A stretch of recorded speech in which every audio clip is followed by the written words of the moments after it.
This is your first ever Mazda CX-30, a crossover, slots in between the CX-5 and the CX-3. Let's go Quirks, Perks, and Irks.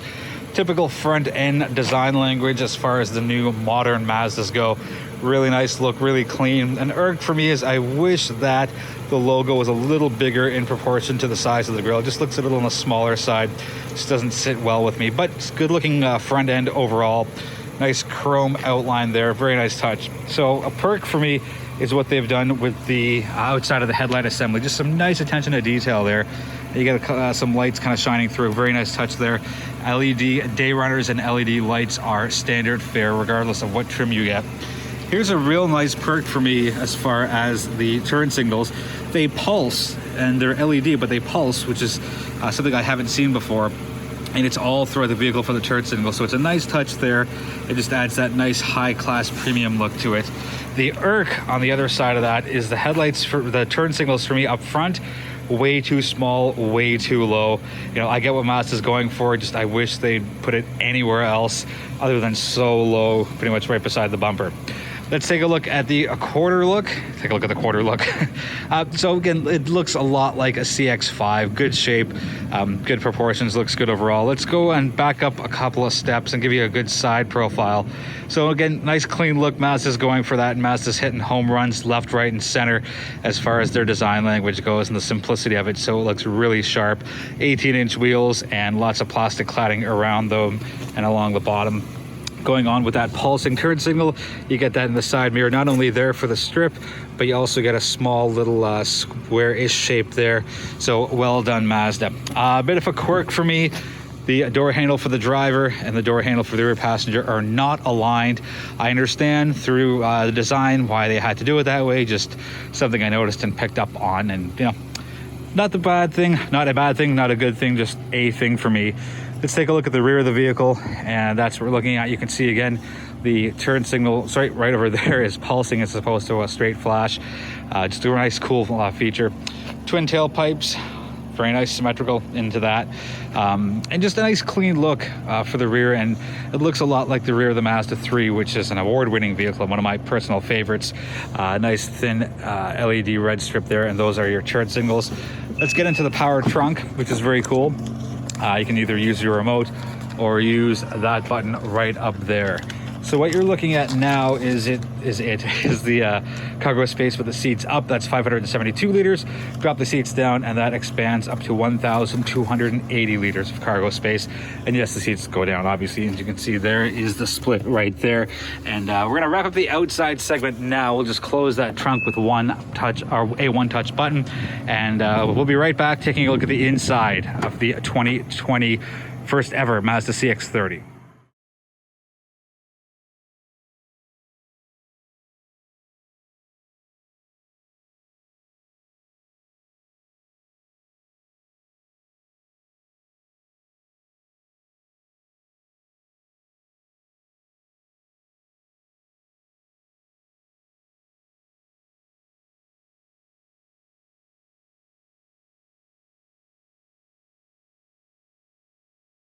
Just before we go inside, here's your look at 1,280 liters of cargo space, seats down, so lots of room to put whatever it is you want in there. Again, one touch button to close her up.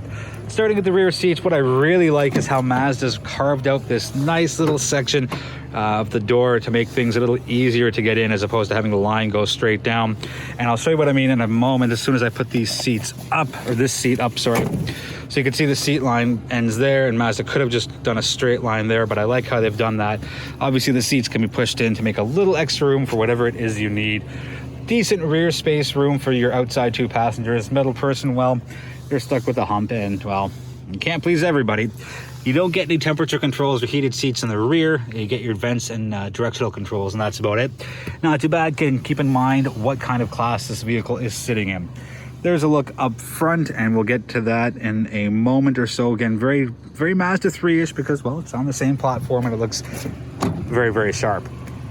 Keyless entry, very cool. No actual different colored button. It's just not embedded, just kind of built in as far as the design goes. There's that little line, you push it, and that's how you get in and out of the vehicle. Here's a look at your side panel. Let me get my big fat head out of the way with the shadows. I don't care for the brown personally. I think it looks like it's like there's too much happening. Because you get the black, you get the brown, you get the silver, you get more black and more brown, and then you get the white seats. So it's, for me, just a little too much. I'd spec it with dark colored seats because I don't like white seats. They get dirty real quick and they show all sorts of stains. Here's a bit of a quirk. Bose premium audio system, but the Bose logo is not on a speaker cover. I think it's a weird move how Mazda actually put it in on top of a piece of piano black material. But, you know, hey, that's just me. Automatic high beams on and off at the end of the stock. Let's talk about the seats. I love these seats because they're so comfortable. The thigh bolsters are just massive and huge. You can see just how deep they sit. Same thing with the side bolsters, just absolutely incredible. Seats are crazy comfortable. I really like them. You can get leather like this in the GT or in the other two trims. You get cloth seats on the base and leatherette trimmed seats on the mid trim. I think you can get leather as well if you pay a few bucks or so. Let's take a look at the steering wheel dashboard. Very nice. I love Mazda's new design language. Just, it's such a clean and simple design. Steering wheel feels great. Here's a bit of a quirk. Heated steering wheel only goes from this piece of stitching to that piece of stitching and that to that. Little weird, I understand, you know, maybe keep your hands at 10 and 3 of the safest spot, but I wish the entire wheel was heated instead of just the outside. So, you know, my 2 cents on that. Irk blank panel switches, and with some bigger buttons or whatever. That takes care of your safety shield, whether you want it all on or all off. This is kind of a quirk. Memory seats are put here next to your trunk release as opposed to being put somewhere on the door. They ran out of space, so that's totally okay, and you get a little bit of storage in there. Quirk and kind of an irk. Well, let's start with the irk. No bottom part, so no storage in the arm or in the handle. Here's the quirk. I'm on the driver's side door. You can tell by all this stuff here. The handle is straight up and down. I'm going to quickly run over or slide over here.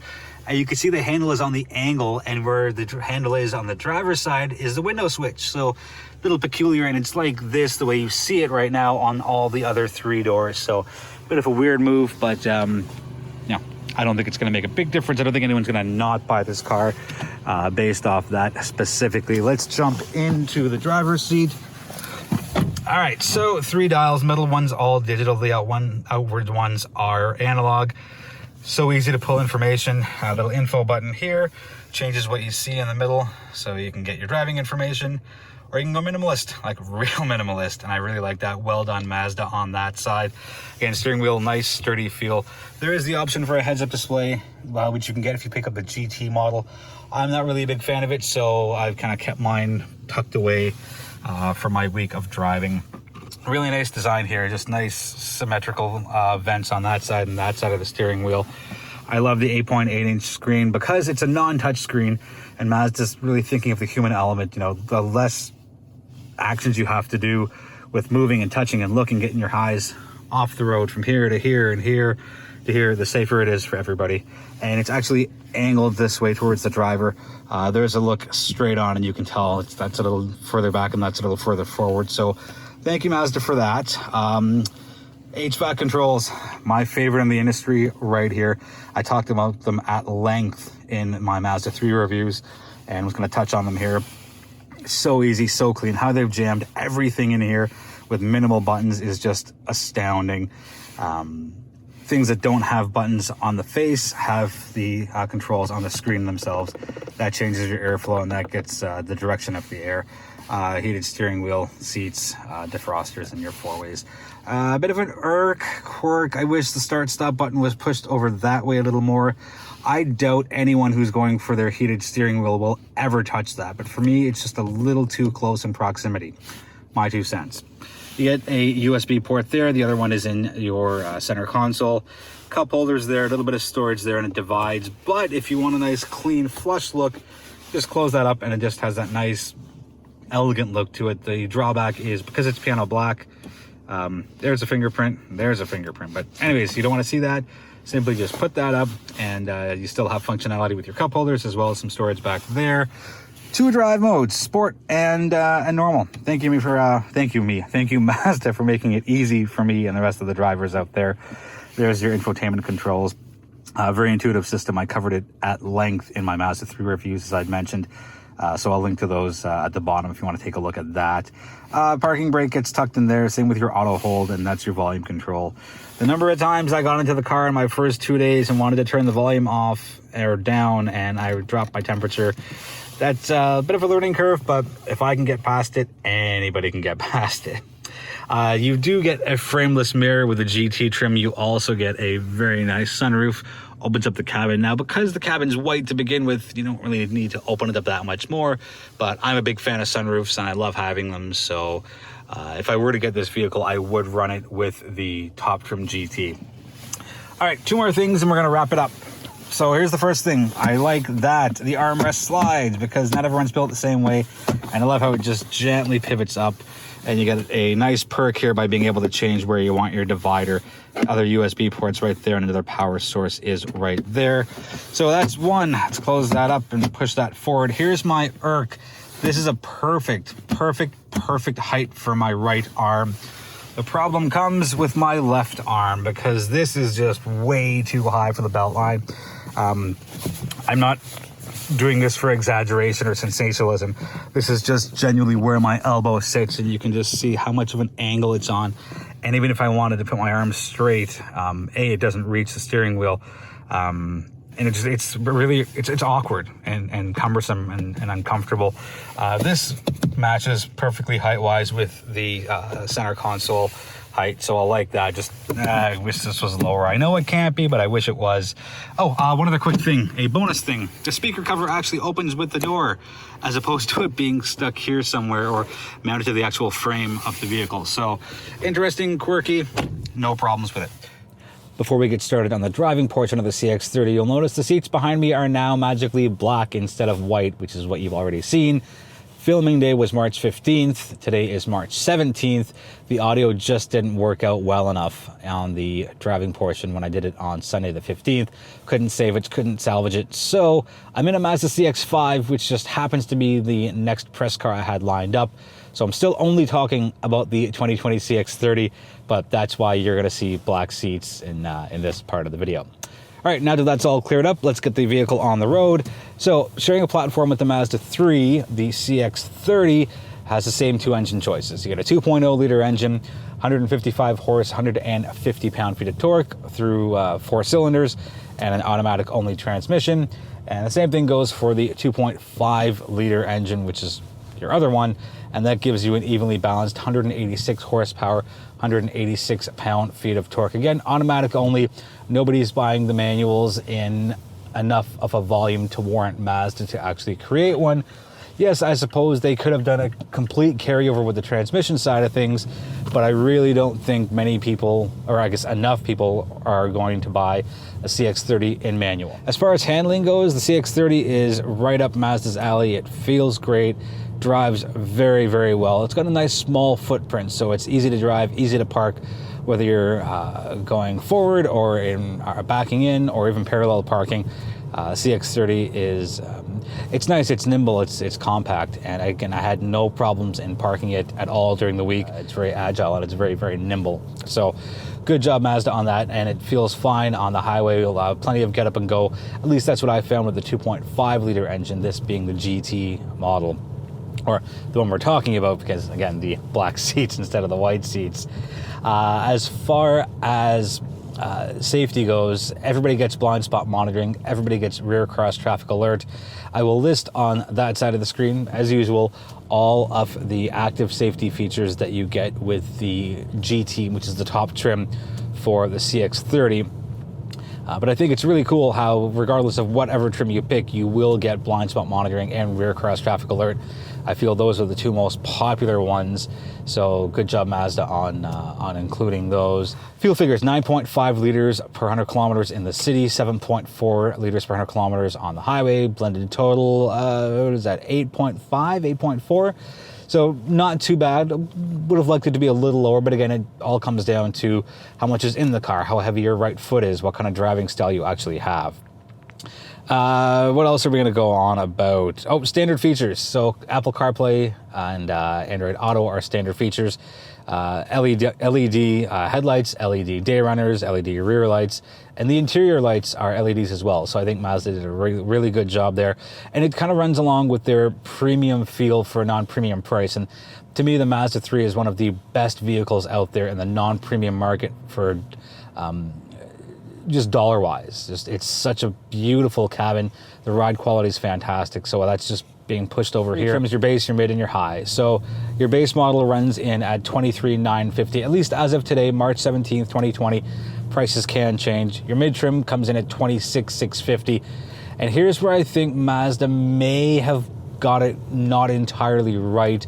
The top trim GT comes in at $33,850, almost a full $10,000 more than the base model. And I've seen, for example, let's say Subaru, who has 6, 7, sometimes 8 trims per model. There's a $10,000 gap there in the price ladder. I just think either bump up the price of the base from the $23,950 or drop down the price of the GT a little bit.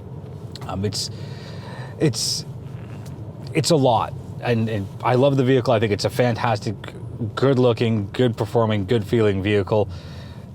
In comparison with the CX-5, which is the next one up, it's only a few $1,000s more. And I know, personally, if it was me, I would go with the Mazda 3 because I think it suits all of my specific needs. I'm not married. I don't have any kids. All I put in my car are guitars, amps, drum sets. But if you've got a family, you're starting out with a family, or whatever it is, for a few extra grand, people may jump up to the CX-5. Yes, I realize completely different vehicles, but just wanted to put it out there that I think that Mazda may have gone a little too high. Now, you're also getting a ton of stuff, and you're getting the all-wheel drive, and plus. So I'm gonna leave it at that. I do think in the end, the volume seller is gonna be the mid-trim, the $26,650. Because that just, to me, it makes the most amount of sense. I always go for top trim vehicles when I buy them because I don't want that buyer's remorse, saying, 2 years into my lease or finance, I wish I would have gotten this that had that. So it's a CX-30. It can't be called the CX-4 because there's a vehicle in China already called the CX-4, and it's nothing like the CX-30, which you see here. Maybe Mazda could have gone for the CX-40, but I think they didn't because it's too close to the XC40, which is by Volvo, and same letters, different order. I think it would have been a bit of a mess. So I guess here we are with the CX-30, and it looks different enough than a CX-3 that you'll never get confused by it. At least I think so. CX-3 is significantly and distinguishably smaller than the CX-30, not only on paper, but at first glance. So my 2 cents on that. Cargo space is pretty good. Figures were up in the beginning portion of the video. I'll put them up here for you again. Just, why not? Instead of making you rewind the video, give you everything that you need when you need it. I really love the horizontally based 8.8-inch screen. It just gives you a nice clear look. I'm not a big fan of the up and down horizontal tablets. I think there's too much going on there, but I like what Mazda's done as far as presenting it this way. Any questions on the 2020 Mazda CX-30, let me know in the comments. I will be more than happy to get you answers as soon as I possibly can. Thank you so much for watching. I appreciate the support. Feel free to subscribe if you haven't already, and I'll be back sooner than later with my next review.